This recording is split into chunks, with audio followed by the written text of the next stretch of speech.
ETV ప్రేక్షకులకి నమస్కారం. చెప్పాలని ఉంది కార్యక్రమానికి స్వాగతం. అణగారిన వర్గాల హక్కుల ఉద్యమాలపై పుస్తకాలు ప్రచురించిన సంస్థ హైదరాబాద్ బుక్ ట్రస్ట్. ప్రముఖ సామాజిక ఉద్యమకారిణి, ప్రచురణకర్త గీతా రామస్వామి గారు ఇవాల్టి మన కార్యక్రమం చెప్పాలని ఉందికి అతిథిగా విచ్చేశారు. నమస్కారం అండి గీతా రామస్వామి గారు. చెప్పాలని ఉంది కార్యక్రమానికి స్వాగతం. ఫస్ట్ హైదరాబాద్ బుక్ ట్రస్ట్ అని పెట్టారండి. ఇది పెట్టడానికి ప్రధాన లక్ష్యం ఏంటి, కారణం ఏంటి? ఇది 1980లో, అంటే దాదాపు 45 ఏళ్ళు అయిపోయినాయి. మాకేమనిపించిందంటే చదవడానికి తెలుగులో సాహిత్యం లేదు. అంటే మనకు 40 ఆ ప్రాంతంలో బాగానే వచ్చేది తెలుగులో పుస్తకాలు. 80లో అయితే సాహిత్యాలు అప్పుడు తక్కువ ఉండేది, చదవడానికి లేదు. అయితే ఏదైనా తెలుసుకోవాలంటే పక్క రాష్ట్రంలో ఏం జరుగుతుంది, రాజకీయాల్లో ఏముంది, చరిత్ర గురించి ఏముంది, మనకు సాహిత్యం లేదని మేము అనుకున్నాం. కొంతమంది మేము కలిసాం. ప్రధాన లక్షణాలు పుస్తకాలు చదవాలి, ప్రచురించినవన్నీ అన్న. పుస్తకాలు చదవడం కాదు, వరల్డ్లో ఉన్న మంచి సాహిత్యం అంతా మన తెలుగులో తీసుకొని రావాలని. ఇది తెలియాలి కదా మనకు. ఇప్పుడు మనం ఏదో కూపస్తు మండుకం లాగా మన రాష్ట్రంలో మాకు ఇట్లుంది, మీకు ఇట్లుంది, ఇట్లా చేస్తాం అనుకునే వరకు వేరే రాష్ట్రాలు ఏం జరిగినాయో, తప్పొప్పులు ఏమన్నాయి, అవన్నీ మనకు తెలుసుకోవాలంటే బయట నుంచే సాహిత్యం తీసుకొని రావాలి. సో దానికోసం హైదరాబాద్ బుక్ ట్రస్ట్ స్థాపించాము. మొదటి 3 పుస్తకాలు ప్రచురించడానికి, పబ్లిష్ చేయడానికి చాలా కష్టపడ్డారని విన్నాం. ఆ పుస్తకాల పేర్లు ఏమిటి, ఆ పుస్తకాల గురించి చెప్పగలరు? మొదటి 3 పుస్తకాలు వేమన్న వాదం, వేమన్న పద్యాలు. డాక్టర్ ఎన్ గోపి దాన్ని సేకరించి అనోటేషన్ ఇచ్చారు. రెండోది కూలి గింజలు, తక్కడి శివశంకర పిల్లైది, 2 ఎడంగడి మలయాళంలో, అది తెలుగులో కూలి గింజలని చేసాము. మూడోది రక్తాశ్రువులని, ఇంతకుముందు ప్రింట్ అయిన బుక్. అది నార్మన్ బెత్యూన్ అని కెనేడియన్ డాక్టర్, చైనాలో పనిచేశాడు. చైనాలో పనిచేసి ఆయన గురించి బుక్ వాళ్ళు రాస్తే చాలా బాగుంది బుక్. అంటే ఈ 3 పుస్తకాలు ఎలా అంటే ఇన్స్పిరేషనల్. మనం మన లోకంలో కాకుండా మనం ఇతర వాళ్ళతో మనం ఎలా వ్యవహరించాలి, మనం సమాజానికి మనం ఏం చేయగలుగుతామని ఒక రకంగా యూత్ కోసం ఇన్స్పిరేషన్ కలిగించడానికి ఈ 3 పుస్తకాలు ఆ టైప్ పుస్తకాలు. సో ఫస్ట్లో మనం బుక్ ట్రస్ట్ పెట్టినప్పుడు పుస్తకాలు తయారు చేయాలంటే హడావుడిగా తీసుకొని రావాలి కదా, ఎందుకంటే పుస్తకాల్లోనే మనం ఏమిటని తెలుస్తుంది. సో దానికోసం ఒక 5-6 నెలలు కష్టపడ్డాము. 3 పుస్తకాలతో పాటు స్టార్ట్ చేసి దేశమంతా తిరిగినాము.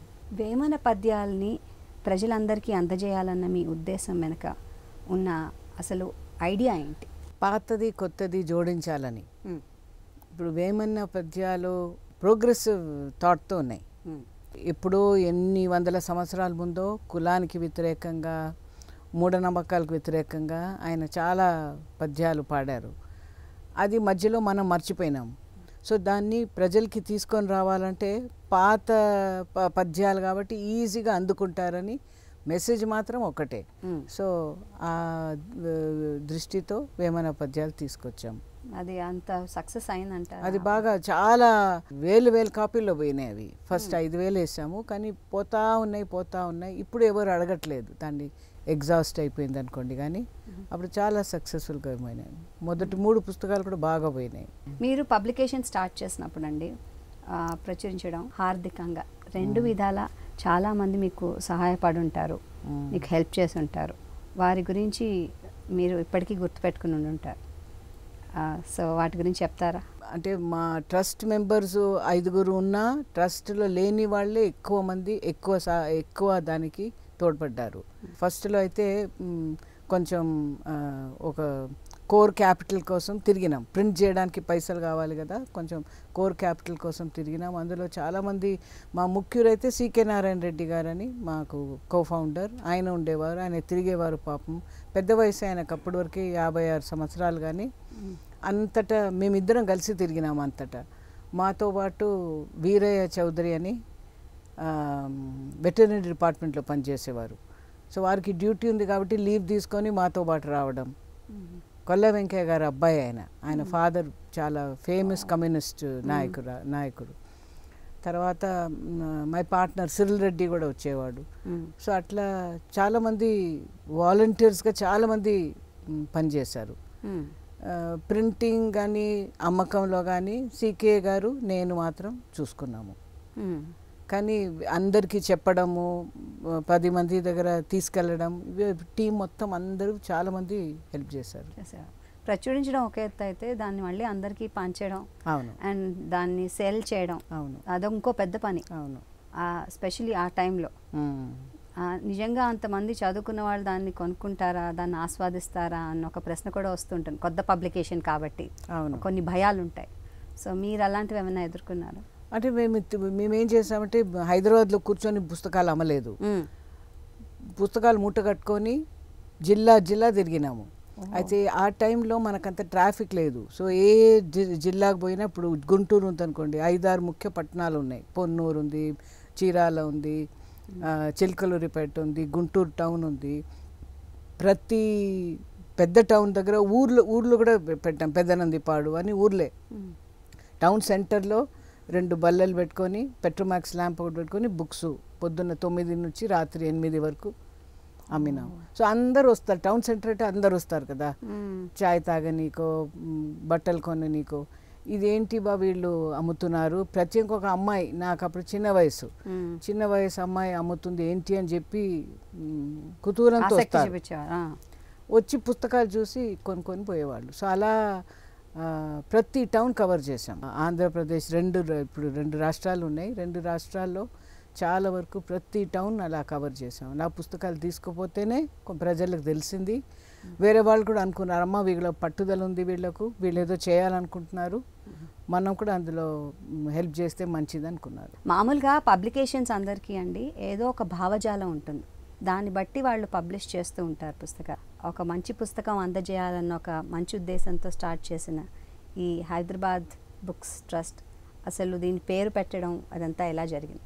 కానీ 1980లో అన్ని భావజాలాలు ఇట్లా కొట్లాడుతున్నాయి ఆంధ్రప్రదేశ్లో. అన్ని రకాల కమ్యూనిస్ట్ పార్టీలు, బీజేపీ వీళ్ళు అంతా కొట్లాడుకొని మనం గ్రూప్స్గా అవుతున్నాము. ఇటువంటి పరిస్థితిలో మాది భావజాలం ఉంది, మేము ఇలా చేస్తామంటే మంచి పుస్తకాలకు చోటు లేకుండా అవుతుంది. ఈ ప్రత్యేకంగా ఇంకొకటి ఏంటంటే, ఇలా ఫ్యాక్షన్స్గా డివైడ్ అయిపోయి ప్రతి దీన్ని మైక్రోస్కోప్తో చూడడం చేస్తారు. ఇది అలా ఉంది, ఇది ఇలా ఉందని విమర్శ మీద విమర్శ ఉంటుంది. సో మనం దాని నుంచి బయట ఉంటే మనం చేయగలుగుతామని మేము అనుకున్నాం. సో హైదరాబాద్ బుక్ ట్రస్ట్ కూడా న్యూట్రల్ పేరు. మేమంతా లెఫ్ట్ బ్యాక్గ్రౌండ్ నుంచి వచ్చాం కాబట్టి ఒక రకమైన పేర్లు ఉంటాయి. సో అది అవాయిడ్ చేసి హైదరాబాద్ బుక్ ట్రస్ట్ అని న్యూట్రల్ పేరు. బుక్స్ కూడా మనది అన్ని రకాల బుక్స్ మనం తేవాలి. అంటే భావజాలం అంటే బ్రాడ్గా ప్రోగ్రెసివ్ లిబరల్ భావజాలం అని అనుకున్నాం. కానీ కమ్యూనిస్టు సిద్ధాంతానికి మనం కట్టుబడి ఉండాలని, ఆ లిమిటేషన్లు ఉండాలని మేము అనుకోలేదు. మేమంతా కూడా లెఫ్ట్ బ్యాక్గ్రౌండ్ నుంచి వచ్చినా కూడా అన్ని రకాల సాహిత్యంలో మంచి గుణాలు ఉంటాయి, అవన్నీ మనం తెచ్చేది అవసరం.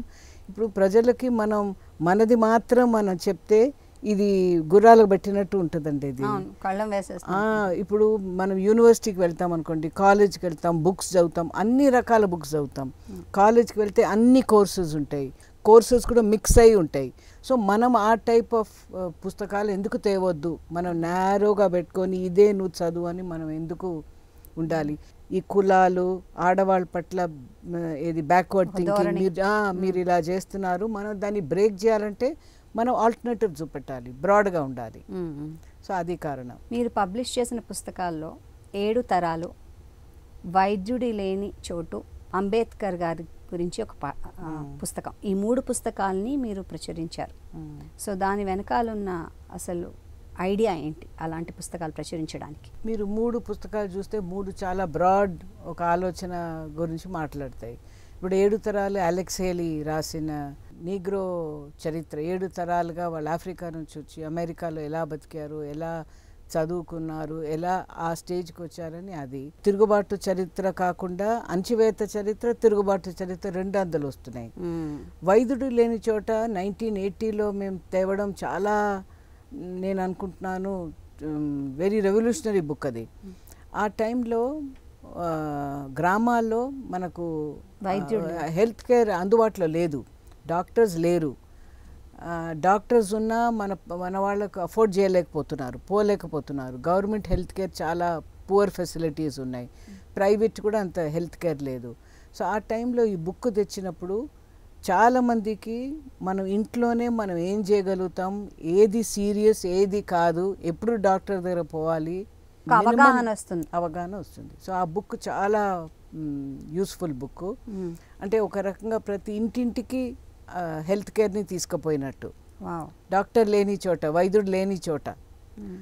నాకు తెలిసి ఇప్పటికీ వర్తిస్తుందండి. ఇప్పుడు కూడా చాలా చాలా చోట్ల ఇప్పుడు తక్కువగానే ఉన్నాయి. న్యూస్ పేపర్స్లో ఆరోగ్యం గురించి చాలా రాస్తున్నారు. ఆ టైంలో లేదు, ఫోన్స్ వచ్చేసాయి, ఫోన్స్ వచ్చినాయి, ఇంటర్నెట్ మీద ఇన్ఫర్మేషన్ ఉంది. కానీ ఆ బుక్ ఇన్ఫర్మేషన్ కాకుండా, అంటే ఆయన పనిచేసిన ఆయన గ్రామాల్లో ఒక డాక్టర్గా పనిచేసిన ఆయన, ఇన్ఫర్మేషన్ వేరే, విజ్డమ్ వేరే. అవును, ఇన్ఫర్మేషన్ మీకు గూగుల్ అయినా ఇస్తుంది, కానీ ఆ ఇన్ఫర్మేషన్ ఎట్లా వాడాలి అనేది అది ఒక ఎక్స్పర్ట్ నుంచి మనకు వస్తుంది. మూడో బుక్ ఏమో Ambedkar.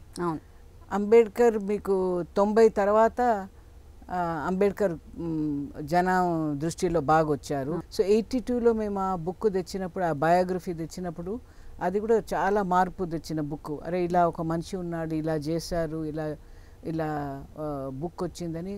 All 3 were very important books మాకు. పుస్తకాలు తక్కువ చదువుతున్నారు ఈ మధ్య కాలంలో చాలామంది అన్నది ఒకవైపు ధోరణి ఉంటే, అలాగే రకరకాల పుస్తకాల ప్రదర్శనలు అంటే లైక్ ఎగ్జిబిషన్స్ ఉన్నప్పుడు చాలామంది వస్తున్నారు, కొంటున్నారు అని అంటున్నారు. మీరు ఒక పబ్లికేషన్లో ఉన్నవారు కాబట్టి చెప్పండి, ఎలా ఉంది ప్రస్తుతం పుస్తక పరిస్థితి? అవును, బుక్ ఫేర్కి మాత్రం బాగా వస్తారు. అది ఇప్పుడు ఒక రకంగా ఎలా అయిపోయిందంటే నెక్లెస్ రోడ్డుకి వస్తారు, నుమాయిష్కి వస్తారు. బుక్ ఫేర్ కూడా అలాగా ఫుడ్ కోర్ట్ ఉంటుంది, అందరు కలుస్తారు. కొంతమంది young people, boys and girls కలిసి వస్తారు. అంటే పేరెంట్స్ లేకుండా కలవడానికి కూడా అది ఒక ప్లేసు. అక్కడ చాట్ తినడానికి ప్లేస్, అన్ని విధాలుగా అది ఒక సెంట్రల్ ప్లేస్ ఆఫ్ ఎంటర్టైన్మెంట్ అయింది. సో బుక్స్ మాత్రం కాకుండా ఒక ఎంటర్టైన్మెంట్గా కూడా వస్తున్నారు. సోషల్ అవుటింగ్ కావచ్చు, ఒక ఎంటర్టైన్మెంట్కి వస్తున్నారు. సో బుక్స్ కొంటున్నారు నిజమే. మేము కూడా స్టాల్ పెట్టాము.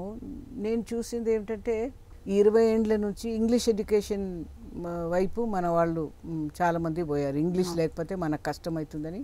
సో పిల్లలకి తెలుగు చాలామందికి చదవడానికి రావట్లేదు, మాట్లాడుతున్నారు, సినిమాలు చూస్తున్నారు, చదవడానికి రావట్లేదు. సో రీడర్షిప్ న్యాచురల్గా కొంచెం తగ్గుతుంది, తగ్గకుండా పోదు. ఇంగ్లీష్ రీడర్షిప్ పెరుగుతుంది, ఎందుకంటే మీకు లిటరేట్ ఉన్న వాళ్ళు ఇంతే కదా. ఒక 20 ఏండ్ల ముందు రీడర్షిప్ ఎందుకు తగ్గలేదంటే అప్పుడు దళిత కుటుంబాల నుంచి చాలామంది చదువుకొచ్చారు. అంతకుముందు 80sలో అంతమంది చదవలేదు. 2000 వరకల్లా చాలామంది దళిత పిల్లలు చదువుకున్నారు కాబట్టి మాకైతే రీడర్షిప్ తగ్గలేదు. కానీ ఇటీవల కాలంలో కొంతవరకు ఏమిటంటే ఇంగ్లీష్ వైపు పోతున్నారు కాబట్టి తగ్గిందేమో అని అనుమానం. కానీ ఈ మధ్యలో కొత్త పబ్లిషర్స్ కూడా చాలా రకంగా పుస్తకాలు వేస్తున్నారు. అంటే ఒక రకంగా అది లైట్ లిటరేచర్, దాంతో కూడా రీడర్షిప్ పెరుగుతుందేమో అని అనుమానం. సో నాకేమనిపిస్తుంది అంటే ఒక భాష బతకాలంటే దానికి అప్స్ అండ్ డౌన్స్ ఉంటాయి. సో ఇప్పుడు డౌన్ వచ్చింది, బహుశా అప్పులోకి పోతుందేమో అనుమానం. మీ స్వస్థలం ఎక్కడ? మీ అమ్మ నాన్నగారు, మీ కుటుంబ నేపథ్యం గురించి చెప్పగలరు? మా అమ్మ నాయన తమిళ వాళ్ళు, కానీ వాళ్ళు బహుశా ఒక 500-600 సంవత్సరాల ముందు కేరళ మైగ్రేట్ అయ్యారు. 300-500 తెలియదు నాకు. కేరళ మైగ్రేట్ అయ్యారు. తిరువనంతపురంలో మా అమ్మ వాళ్ళు ఉండేది. మా నాయన వాళ్ళు హరిపాడని చిన్న ఊరు ఆలప్పుడ దగ్గర. స్వస్థలం వాళ్ళది అది. కానీ మా ఫాదర్ సెంట్రల్ గవర్నమెంట్లో ఉన్నారు కాబట్టి మేము అంతటా తిరిగినాము. నేను పుట్టింది షోలాపూర్, మా అక్క పుట్టింది రాజ్కోట్, ఇంకో అక్క పుట్టింది ఇంకెక్కడో. సో అంతటా తిరిగినాం కాబట్టి. 3 అమ్మాయిలు, 5 మేము. 5. సో సెలవులకు మాత్రం మేము కేరళ పోయేవాళ్ళము. అండ్ సో నేను 4. ఇంట్లో తమిళ్ మాట్లాడతాం కానీ ఆ తమిళ్ మలయాళం టింజ్ తమిళ్ ఉంటుంది. మా తిండి అంతా కూడా కొంచెం కేరళ టైప్ ఫుడ్ ఉంటుంది. సో ఒక రకంగా ఎటు ఫిట్ కాని వాళ్ళం మేము. సో మేము అంతటా తిరిగినాం కాబట్టి ఇంట్లో మేము అక్క చెల్లెలు మాత్రం ఇంగ్లీష్లో మాట్లాడేవాళ్ళం. మా అమ్మ నాకు లెటర్ ఎప్పుడైనా రాయాలంటే తనకు తమిళ్ స్క్రిప్ట్ రాదు, మలయాళంలో నేర్చుకున్నారు కదా. తమిళ భాష మలయాళంలో రాసేది. ఓ సో అది తమిళ వాళ్ళు చదవలేరు because script Malayalam. Correct. So నేను మలయాళం అతని దగ్గర, నాకు మలయాళం రాదు, మలయాళం అతని దగ్గర తీసుకుపోతే ఆయన చదివి నాకు చెప్తాడు, కానీ అదేముంది నాకు తెలియదు, తమిళ్లో ఉంటుంది. సో అది చాలా మాది మిక్స్డ్ అప్బ్రింగింగ్ లాగా అయింది. మీకు ఐఐటిలో వచ్చినప్పటికీ మిమ్మల్ని చేర్చలేదు మీ నాన్నగారని మీరు మీ పుస్తకంలో రాయడం చదివాం మేము. సో ఎందుకు అలా అయిందంటారు అప్పట్లో? అంటే నేను 4th కదా, 4th అయ్యే వరకు ఎగ్జాస్ట్ అయిపోతారు, ఫైనాన్సెస్ కూడా వాళ్ళకి తక్కువ ఉంటాయి. ఫస్ట్ మా చక్కని మెడిసిన్ చదివించినాడు, సో దానికే కొంచెం డబ్బులు అయి ఉంటాయి. సో నేను వచ్చే వరకు ఐఐటి అంటే ఫుల్ స్కాలర్షిప్ ఉండదు, ఫీజు కట్టాల్సి వస్తుంది. పైగా అమ్మాయిలంతా చదువుకుంటే, హాస్టల్లో చదువుకుంటే వాళ్ళు ఏమవుతారో తెలియదు, ఉంటుంది కదా ఏ తల్లిదండ్రికి ఆ టైంలో భయం ఉంటుంది. ఎవరితో అయినా ఫ్రెండ్షిప్ చేసుకొని ఇంకో కులం ఆయనతో పెళ్లి చేసుకుంటుందేమో అని భయం ఉంటుంది, పరువు పోతుందని.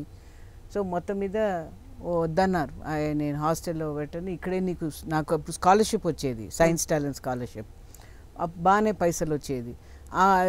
అది నేను ఐఐటి పోతేనేమో ఆ స్కాలర్షిప్ రాదు, మామూలుగా డిగ్రీ చేస్తే ఆ స్కాలర్షిప్ వచ్చేది, కాబట్టి డిగ్రీ చదువుకున్నా. నాకైతే బాగా కోపం వచ్చింది. అదే అబ్బాయి ఉంటే వాళ్ళు హెసిటేట్ చేయకపోయేది కదా, అమ్మాయి కాబట్టి వద్దన్నారని చాలా ఫీల్ అయినాను. ఇంటి వాతావరణం వల్ల మీలో ఒక రెబెలియస్గా, తిరుగుబాటుగా ఉన్న గీతా గారు బయటపడ్డారు అని మీరు రాసుకున్నారు మీ చరిత్రలోనే. సో అది ఎలా వచ్చిందంటారు? ఏ విషయాల వల్ల మీరు అలా అయ్యారంటారు? ఏమన్నా మాకు చెప్పగలరా? స్కూల్లో సైన్స్ చదువుతాం, బాటనీ ఉంటుంది, జువాలజీ ఉంటుంది. మా అమ్మ ఏమనేది, బాయ్స్ పక్కకు కూర్చోవద్దు, బాయ్స్తో మాట్లాడొద్దు, పక్క కూర్చున్నా నీ కడుపులోకి వస్తుంది, ప్రెగ్నెంట్ అయిపోతావు అని మా అమ్మ అనేది. అప్పుడు మనకు సైన్స్లేమో చూపిస్తారు, ఎట్లా కన్సెప్షన్ ఎట్లా అవుతుందని చూపిస్తారు. అరే మా అమ్మ ఇట్లా చెప్పేది, ఇదేమో అట్లా అని. ఇటువంటివన్నీ చాలా కుదిరిపోయినాయి. అంటే ఏజ్ ఆఫ్ 12 to 15 తెలుసుకుంటాం మనం, ఈ బాడీలో మార్పులు వస్తున్నాయి, సైన్స్ బాగా అప్పుడు చదువుతాం, అర్థమవుతుంది. 5-6 ఏండ్లకు అంత అర్థం కావు, కానీ 12 ఏండ్లకు అన్నీ అర్థమవుతాయి కదా. ఇవన్నీ మూఢనమ్మకాలు, ఇవన్నీ వాళ్ళు ఇలా చెప్తారు అనేది బాగా నాకు ఏర్పడింది, కాన్ఫిడెన్స్ వచ్చేసింది. అదే టైంలో మా అన్నిటికన్నా పెద్ద అక్కని పెండ్లి చేసి ఇచ్చారు. చాలా వెరీ స్మార్ట్ ఆమె, బ్యాంక్ మేనేజర్గా చేసేది. నాకు చేసేది అంత అక్కలే కదా, అమ్మలు ఏం చేస్తారు, చిన్న అక్కలే అందరికీ చేసి పెడతారు. మా అక్కకు పెండ్లి అయిన తర్వాత ఏదో ఒక ఇష్యూ మీద డిఫరెన్స్ అయిపోయి కట్టెతో కొట్టాడు ఆయన మా అక్కను, భర్త కట్టెతో కొట్టే ఏడ్చుకుంటే పాపను ఎత్తుకొని ఇంటికి వచ్చింది. అయితే నాకు అప్పుడు అనిపించింది, అమ్మ ఇది వాళ్ళు చెప్పేది అబద్ధాలు కాకుండా ఈ సమాజం అంతా బుటక సమాజం, ఇంత మంచి మా అక్క, ఇంత తెలివిగలది, ఇంత అన్ని పని చేస్తుంది, బాగుంటుంది, అన్ని చదువుకుంది, కట్టెతో కొట్టుకొని ఏడ్చుకొని వస్తుంటే ఈ పెండ్లీలు మనం చేయనే వద్దు. తర్వాత అందరు దాన్ని కప్పిపెట్టేస్తారు, పెద్దవాళ్ళంతా కలిసి అయ్యో ఇట్లా వద్దు అట్లా వద్దు, మళ్ళీ మీరు అడ్జస్ట్ కావాలి అని చెప్తారు కదా. కట్టె కొట్టిన వాడిని మనం అడ్జస్ట్ ఎందుకు, తిరిగి కట్టెతో కొట్టాలి కదా, మీరు అడ్జస్ట్ అయిపోయని చెప్తారు. ఇదేంటి, ఇది మరీ ఘోరం అని. అప్పుడు మొత్తం నాకు బ్రేక్ అయిపోయింది, దాంతో ఫుల్ బ్రేక్ అయిపోయి మనం వాళ్ళు చెప్పింది ఏది నమ్మద్దు, మన కాళ్ళ మీద మనం నిలబడాలి అని నాకు స్ట్రాంగ్ ఒపీనియన్ వచ్చేసింది. మీకు 21 ఏళ్ల వయసులో మీకు ఒక షాక్ ట్రీట్మెంట్ ఇచ్చి మీ ఆలోచనల్ని మార్చుకోమని అలా చేశారని మీరు మీ ఆటోబయోగ్రఫీలో రాశారు. అసలు అలా ఎందుకు జరిగింది, అండ్ అది మీకు ఏమన్నా పనికొచ్చింది అంటారా, లేకపోతే ఇంకా మీరు రెబెల్ లాగా తయారా? అప్పటి వరకే నాది సెట్ అయిపోయింది. నేను ఎంఎస్సి మానేసి మొత్తం ఫుల్ టైమ్గా ఉద్యమంలోకి దిగినాను. ఫుల్ టైమ్గా దిగి అప్పుడు ఎమర్జెన్సీ వచ్చింది కాబట్టి అండర్ గ్రౌండ్ కూడా పోవాల్సి వచ్చింది. ఆ టైంలో నన్ను పిలిచి ఇది షాక్ అంటే పిలిచి మా అమ్మ చనిపోతుందని పిలుచుకున్నారు. మా అమ్మకు హార్ట్ అటాక్ వచ్చిందంటే మళ్ళీ ఇంటికి పోతే తాళం వేసి సైకాట్రిక్ ట్రీట్మెంట్ అని ఇప్పించారు. సైకాట్రిక్ ట్రీట్మెంట్ ఇప్పిస్తే బాగానే కష్టమైంది, అంటే నాకు కొంతవరకు మెమరీ డిస్ట్రాయ్ అయింది. కానీ 3 నెలల తర్వాత ఎస్కేప్ అయిపోయి తిరిగి వచ్చాను. అప్పుడు నాకు ఇంకా గట్టిగా నమ్మకం కుదిరింది. ఇప్పుడు వాళ్ళు మామూలుగా ఇది చేయవద్దు, అది ముట్టొద్దు, భర్త కొట్టినా పడాలి, అన్నీ అవి చెప్తారు కదా, కాకుండా ఇంత ఘోరాలు కూడా వాళ్ళు దిగుతున్నారని చాలా గట్టిగా నమ్మకం వచ్చేసింది. గట్టి నమ్మకం వస్తుంది. అస్సలు వినొద్దు, మన మీదనే మన ఆధారపడి ఉండాలి. ఇంత మొండిగా ఉన్నారు వాళ్ళంటే మనమంత మొండిగా తయారు కాకపోతే మన లైఫ్ మన చేతిలో ఉండొద్దని నాకు ఇంకా గట్టి నమ్మకం ఏర్పడింది. దాని తర్వాత ఏం చేశారు మీరు? దాని తర్వాత అంటే ఈ మూవ్మెంట్లోనే ఫుల్గా ఉండి, అంటే ఎమర్జెన్సీ అయిన తర్వాత నక్సలైట్ ఉద్యమంతో కూడా భేదాభిప్రాయాలు వచ్చి బయటికి వచ్చాను. Lance, guns, cost and women అని మీ స్వీ చరిత్రని చక్కటి ఆటోబయోగ్రఫీ రూపంలో మీరు రాసుకున్నారు. సో అది రాసుకున్నందుకు మీరు ఎలాంటి ఒక స్వేచ్ఛని పొందారు? వేరే వాళ్ళు అది చదివిన తర్వాత వాళ్ళు ఇంత బాగా రాశారో, ఎన్నో మంచి విషయాలు మాకు చెప్పారు, లేకపోతే ఇలా జరిగిందా అని మీతో మాట్లాడినప్పుడు మీకు ఎలాంటి ఒక మానసిక తృప్తి కానీ ఎలాంటిది లభిస్తుంది? అసలు నా మీద ఫోకస్ రావడం నాకు చాలా ఎంబారస్మెంట్, ఇష్టం లేదు నాకు. సో బుక్ని నా కోసం రాసుకున్నాను. అది బుక్గా వచ్చింది, అది వేరే, అది ఒక యాక్సిడెంట్. నా కోసం నేను రాసుకున్నాను. మా భర్త చనిపోతే నాకు ఆ బాధ తట్టుకోవడానికి నాకు సలహా ఏమి ఇచ్చారంటే, మీ సంతోషం ఉన్న రోజుల గురించి మీరు డైరీ లాగా రాసుకుంటే మీరు ఆ బాధ తేరిపోతుందని చేస్తే అది తీసుకొని 2 monthsలో పటాపటా రాసేసాను. సో బుక్ వచ్చిందంటే మా ఫ్రెండ్ దాన్ని చదివి ఇది బుక్ వేసేస్తామని బుక్ వేసేసాడు. ఈ బుక్ వచ్చిన తర్వాత చాలామంది 20 నుంచి 30 వయసు ఉన్న వాళ్ళు చదివి వాళ్ళు నా దగ్గరకు వచ్చారు. అది నాకు చాలా మంచిగా అనిపించింది. ఎందుకంటే ఒక రకంగా నాకేమనిపిస్తుంది అంటే మనకున్న అనుభవం వాళ్లకు మనం బుక్ ద్వారా చెప్పగలిగినాము. వాళ్ళు ఏమిటంటే ఇది రకరకాల స్పందనలు వచ్చినాయి చిన్నపిల్లల నుంచి. అరే మా అమ్మ ఎందుకు ఇలా ఉందని నాకు ఇప్పుడు అర్థమవుతుందని ఒక ఆమె, ఒక ప్రశ్నించే గుణం వస్తుంది. అంటే తర్వాత ఇవన్నీ వీలవుతుందని, పాసిబిలిటీ ఉందని. చాలామంది ఏమిటంటే మనం చేయలేము, మన వల్ల కాదు, అరే ఈమె ఇవన్నీ చేస్తుందంటే మనం కూడా చేయగలుగుతామని ఒక రకంగా కాన్ఫిడెన్స్ రావడం. సో ఈ రకరకాల స్పందనలు ఉన్నాయి యంగర్ పీపుల్ అంటే నాకు అనిపించింది బుక్కు మంచి రిజల్ట్ వచ్చింది అనిపించింది. కుటుంబ గౌరవం అనే పేరుతో మహిళలు చాలా మట్టుకు విషయాల్లో కాంప్రమైజ్ అవ్వడం కానివ్వండి, లేకపోతే సర్దుకుపోవడం అలాంటివి జరుగుతూనే ఉన్నాయి, కనిపిస్తూనే ఉన్నాయి. కానీ దాన్ని మీరు ఎలా గుర్తించారు, ఎలా చూస్తున్నారు, అండ్ దాని గురించి మీరు ఎలా రియాక్ట్ అయ్యారు? కుటుంబ గౌరవం అనేది ఆడవాళ్ళు రెస్పాన్సిబిలిటీయే కాదు. కుటుంబ గౌరవం పెద్దవాళ్ళు ఎవరైతున్నారో వాళ్ళు చూసుకొనియండి. ఆడపిల్లలకి వాళ్ళ జీవితం వాళ్ళ చేతిలో తీసుకోవడం అది ముఖ్యం. సో ఇది కుటుంబ గౌరవం అనేది వాళ్ళు ఏదైతే నొక్కి చెప్తారో పెద్ద బూటకం ఇది. బయటికి చెప్పకపోవడం కానీ కాంప్రమైజ్ అవడంతో అన్నీ కంటిన్యూ అయ్యేది. మన సమాజంలో ఉన్న చెడ్డ ఏది ప్రాబ్లమ్స్ అన్నీ కంటిన్యూ అయ్యేది దీంతోనే కంటిన్యూ అవుతుంది. ఏదైతే మనం బయట పెట్టగలుగుతామో సాల్వ్ అయ్యే ప్రసక్తి ఉంది. అది బయట పెట్టకుండా కుటుంబ గౌరవం కాపాడుకోవాలి, మనం నోరు మూసుకోవాలనే పద్ధతిలో మనం ఎప్పుడైతే ఉంటున్నామో కంటిన్యూ అవుతూనే ఉంటాయి సమస్యలు. మరి కుటుంబ గౌరవం అనేది ఎవరు చూసుకోవాలంటారు? మనుషులకి గౌరవం ఉండాలి. కుటుంబం గౌరవం ఏమేంటి? ఆ తర్వాత కుటుంబ గౌరవం అనేది ఏదైతే ఫాల్స్ కాన్సెప్ట్ ఉందో దాన్ని కాపాడేది ఆడవాళ్ళ మీద ఎందుకండి బర్డెన్ వేసేది? మనమేంటి, మగవాళ్ళు లేరా, పెద్దవాళ్ళు లేరా, చిన్నవాళ్ళు లేరా, సమాజం లేదా? ఇప్పుడు మీరు పిల్లల్ని కనమంటున్నారు, పిల్లల్ని కనాలి, బయట ఉద్యోగం చేయాలంటే ఎవరండి ఆడవాళ్ళకి హెల్ప్ చేసేది? సమాజానికి రెస్పాన్సిబిలిటీ లేదా? పిల్లలు రేపు సమాజానికే కదా సేవ చేసేది. మరి అట్లయితే మీకు చైల్డ్ కేర్ సెంటర్స్ ఎక్కువ ఉన్నాయి, మీకు మెటర్నిటీ లీవ్ ఎక్కడ? పిల్లలు అసలు ఒంట్లో బాగాలేకపోతే తల్లి ఎందుకు లీవ్ తీసుకొని చూసుకోవాలి? సమాజం ఏం హెల్ప్ చేస్తుంది? క్రేషెస్ ఉన్నాయా వర్క్ ప్లేసెస్లో? ఇవన్నీ మన కుటుంబ గౌరవం ఎందుకండి? సమాజానికి గౌరవం ఉండాలి. ఎవరైతే పిల్లల్ని కని పెంచుతున్నారో వాళ్ళ పట్ల సమాజానికి గౌరవం ఉండాలి, సమాజాన్ని వాళ్ళకి సేవ చేయాలి. కుటుంబ గౌరవం అనే పదం తీసుకొని ఆడవాళ్ళ మీద నెట్టేయడం ఏంటి? I totally disagree with it. ఇప్పుడు చాలా మటుకు మార్పులు జరిగాయి. అట్లీస్ట్ వర్కింగ్ వర్క్ మటుకు 6 months మెటర్నిటీ లీవ్ అని, పెటర్నిటీ లీవ్స్ అని ఇస్తున్నారు. ఐ డోంట్ థింక్ మార్పులు ఎక్కడేమి పెద్దగా లేవు, కొంచెం వస్తున్నాయి. ఆడవాళ్ళు ఎక్కడైతే బాగా గట్టిగా అడుగుతున్నారో, గట్టిగా తిరుగుబాటు చేస్తున్నారో అక్కడ కొంచెం వస్తున్నాయి. పబ్లిక్ సెక్టర్లో కూడా ఎక్కడైతే కొంచెం తెలివిగల వాళ్ళు హెడ్గా ఉన్నారో వాళ్ళు ఇటువంటి కొంచెం చేస్తున్నారు. బట్ అదర్వైజ్ చాలా వరకు ఆడవాళ్ళు సఫర్ కావాల్సిందే. ఇటీవల కాలంలో స్త్రీవాద ఉద్యమాలలో కాంపిటీషన్, ఈగోస్ చాలా ఎక్కువగా ఉన్నాయని విమర్శలు వస్తున్నాయి. దీని గురించి మీరేమంటారు? అంటే స్త్రీవాద ఉద్యమం కూడా సమాజం బయట ఉండేది కాదు కదా.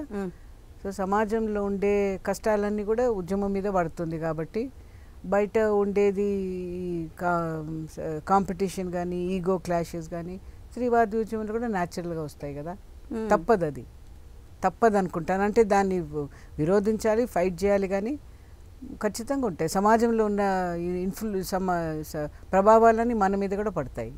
మీ భర్త గారు సిరిల్ రెడ్డి గారిని మీరు ఎక్కడ కలిసారు, ఎప్పుడు కలిసారు? మేము పార్టీలో ఉన్నప్పుడు కలిసాము. ఆయన అప్పుడు వరకే అండర్ గ్రౌండ్, మేమంతా ఓపెన్గానే తిరుగుతున్నాం కదా, అప్పుడు మీటింగ్స్లో కలిసాము. సో మీరు అంటే ప్రపోజల్ ఎవరు చేశారు, ఎవరు ఎలా పెళ్లి చేసుకున్నారు? ఆ వయసులో, చిన్న వయసులో ఇద్దరు అట్రాక్ట్ అయినప్పుడు ఎవరు ప్రపోజ్ చేస్తారు, ఎవరు చేయరు అనేది అంత ఉండదు. నేను కూడా బోల్డే. సో నా మొన్న ఎవరో అంటున్నారు నువ్వే ప్రపోజ్ చేసావటంటే నేను మర్చిపోయినా ఎవరు ఎట్లా ప్రపోజ్ చేశారు, నాకు కూడా గుర్తులేదు. But it is possible that I propose. అది కూడా పాసిబులే కావచ్చు. I very very bold. If నాకు ఏదైనా నచ్చితే నేను ఓపెన్గా చెప్పేస్తాను. బట్ ఇద్దరం అనుకున్నాం కాబట్టి అట్లా బహుశా అట్లా కాలేదేమో. మా ఒకటే సమస్య ఏముందంటే మేమిద్దరం విప్లవం కోసం అనుకుంటున్నాము. పెండ్లీలు చేసుకుంటే విప్లవంలో మనం ఉండగలమా, అది ఒకటే సమస్య మాకుండేది. ప్రశ్న. మీరు పెళ్లి చేసుకున్న తర్వాత ఎలా ఎవరో ఒకళ్ళు బయటకు వచ్చేసారు కదా, మీరు ఇద్దరం బయటకు వచ్చేసారు. కారణం ఏమైనా ఉందంటారా గట్టిగా? ఎమర్జెన్సీ ఉన్నప్పుడు ఏమైనా షెల్టర్లన్నీ కింద మీద అయినాయి, అరెస్ట్లు అయ్యారు, ఇక్కడ నుంచి అక్కడ పారిపోవడము, ఎవడో మన ఇంటికి రావడము, వాడు ఆ కథలు చెప్పడము, అవన్నీ చాలా విషయాలు తెలిసిపోయినాయి. చాలా విషయాలు తెలిసిపోయినప్పుడు పార్టీ పెద్దల్ని ఇది అడిగితే ఆహా ఇదంతా మీరు అడగొద్దు, ఇది డిబేటింగ్ సొసైటీ కాదు, ఆర్మ్స్ స్ట్రగల్. నిజమో తెలియని పరిస్థితి కూడా కదా. అవును, ఎవరు చెప్పింది నిజమో తెలియదు, ఎవరు చెప్పింది అబద్ధమో తెలియదు. అంటే మన ఫ్రెండ్స్, మన దోస్తులు ఇప్పుడు ఎవరైతే మన దగ్గర నుంచి ఇక్కడ నుంచి వెళ్ళి ఫారెస్ట్ ఉద్యమం చేరాడో, అడవిల్లో పనిచేయడానికి చేరాడు, ఆయన మనం నమ్మొచ్చు కదా. ఆయన చెప్పిన కథలు మనకు తెలుసు, మనవాడైన. సో అటువంటివన్నీ అడిగితే మీరు అడగొద్దు, మీరు మాట్లాడొద్దు, ఇది డిబేటింగ్ సొసైటీ కాదు, చెప్పినట్టు మీరు వినాలి, లేమంటే లేవాలి, కూర్చోమంటే కూర్చోవాలి అని మాకు చేస్తే మాకు ఇంకా కోపం వచ్చింది. ఇదేంటి, మనం అందరి కోసం విప్లవం అనుకుంటున్నాం, అందరు మేలు కోసం విప్లవం అనుకుంటున్నాం. పార్టీ ఒక డెమోక్రటిక్ పద్ధతిలో నడవాలి, కానీ లేమంటే లేవాలి, కూర్చోమంటే కూర్చోమంటే పద్ధతి కాదని కొట్లాటలు మా దాంట్లోనే మేము బాగానే కొట్లాడినాం. నేను మాత్రం కాదు, చాలామంది మేము యంగ్ పీపుల్ అంతా కొట్లాడినాం. కొట్లాడి మేము మొత్తం మీద ఒక 30 మంది మేము బయటకు వచ్చాము. విప్లవ ఉద్యమం నుంచి బయటకు వచ్చేసిన తర్వాత పరిస్థితి వేరేగా ఉంటుంది. అంటే మళ్ళీ మీరే స్వయంగా మీకంటూ ఒక స్థానాన్ని ఏర్పరచుకోవాలి.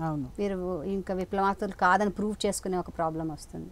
మేము వెళ్ళిపోయినా హైదరాబాద్ నుంచి. ఇక్కడ ఉంటేనేమో ఖచ్చితంగా అరెస్ట్ అవుతాము, షూట్ చేస్తారు, సరెండర్ చేయాలి, మీరు చెప్పినట్టు ప్రూవ్ చేయాల్సి వస్తుంది. సో అలా చాలా ఏళ్ళు ఉన్న తర్వాత మళ్ళీ ఇక్కడికి వచ్చారు మీరు. చాలా ఏళ్ళ తర్వాత అలా అజ్ఞాత వాసనలో ఉన్నట్టు ఉన్నారు మీరు. అవును. అలా 10 ఏళ్ళ ఎన్నేళ్ళు? లేదు, 80లో తిరిగి వచ్చాము. 75లో ఎమర్జెన్సీ ఉంటే 5 ఏళ్ళ తర్వాత హైదరాబాద్కి అంత సేఫ్, ఇంకా ఎవరు కాల్చి చంపారంటే వచ్చాము 80లో. దాని తర్వాత ఈ పబ్లికేషన్ కంపెనీని మొదలుపెట్టారు. వైలెన్స్ అనేది చిన్న విషయం కాదు.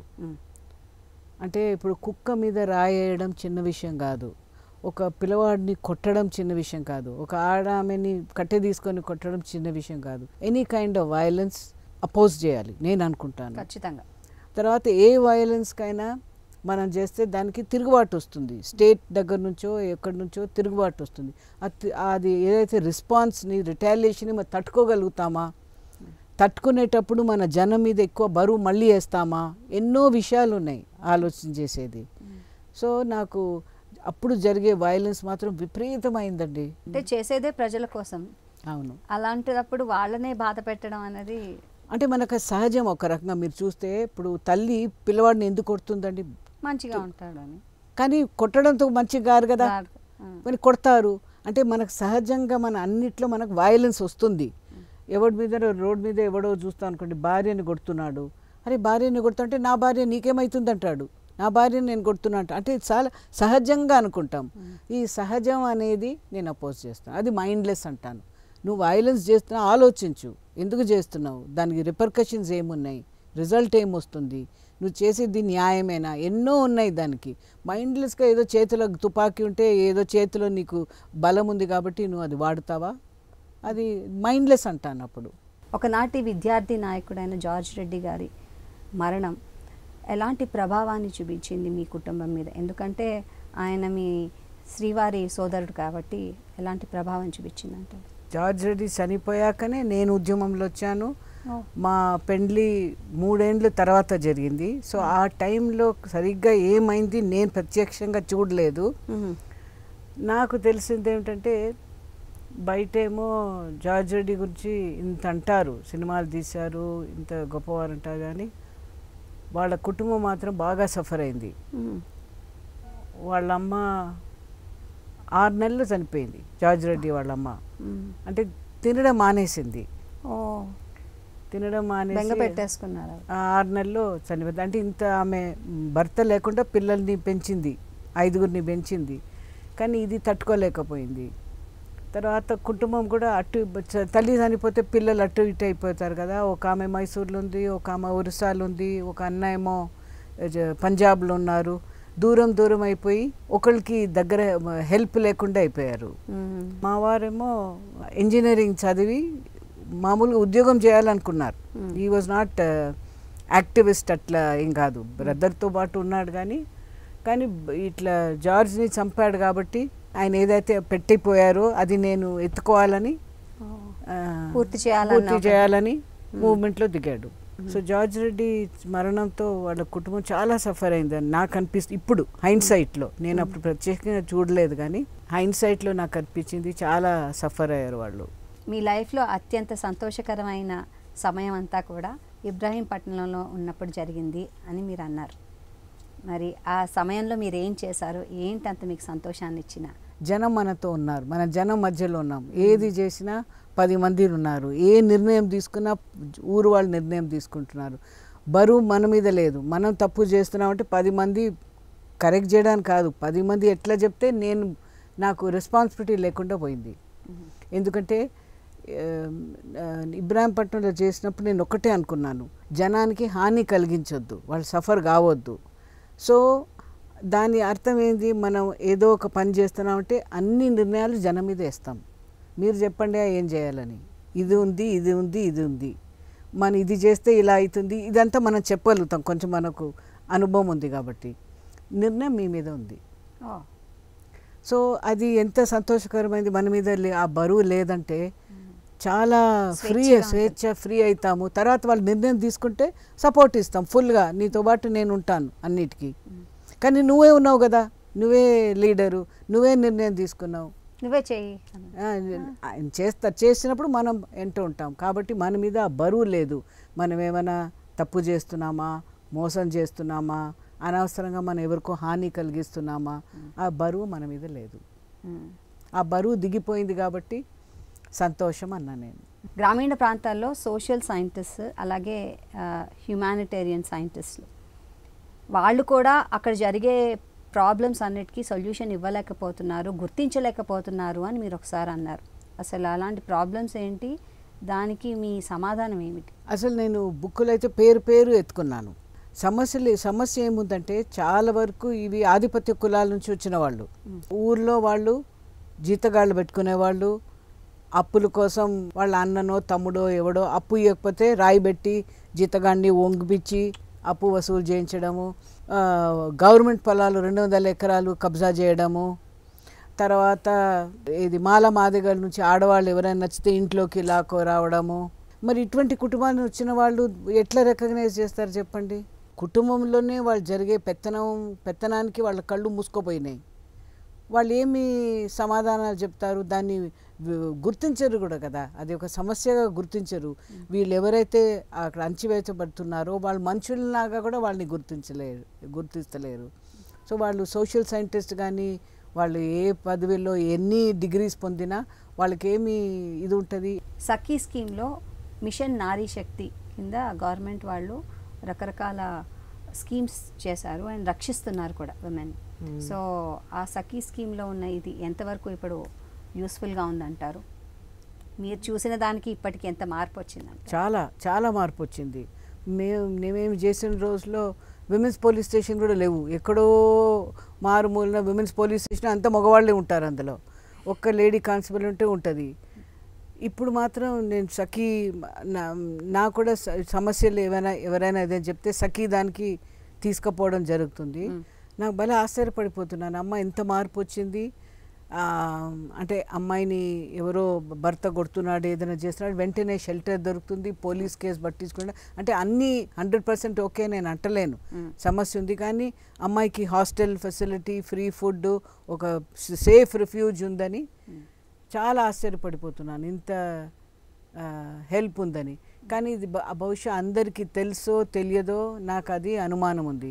కానీ చాలా నాకు అనిపిస్తుంది పోలీస్ కానీ విమెన్ వెల్ఫేర్ డిపార్ట్మెంట్, ఎన్జిఓస్ కూడా చాలా దీన్ని పట్టించుకొని బాగా చేస్తున్నారు. చాలా సర్ప్రైజ్ అయినాను, అరే ఇంత బాగా చూస్తున్నారు, ఇదే ఆడవాళ్ళకి చేస్తున్నారు కదా.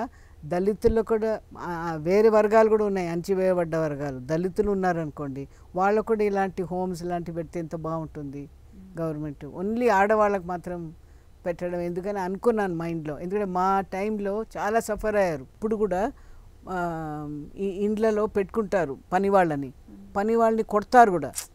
కొట్టినప్పుడు నువ్వు ఏది ఉమెన్ ఉంటే నీకు షెల్టర్ ఉంది, మ్యాన్ ఉంటే నీకు షెల్టర్ ఉండొద్దా? అందరికీ షెల్టర్ ఇవ్వాలి కదా పేదవాళ్లకు. మైగ్రెంట్స్ ఉన్నారు, కోవిడ్ టైంలో ఎంత సఫర్ అయ్యారు, నడుచుకుంటూ పోయారు, వాళ్ళకి షెల్టర్ లేదు. ఇది నాకు అనిపిస్తుంది విమెన్ పట్ల చేస్తే ఇంటర్నేషనల్గా మనకు పేరు కొంచెం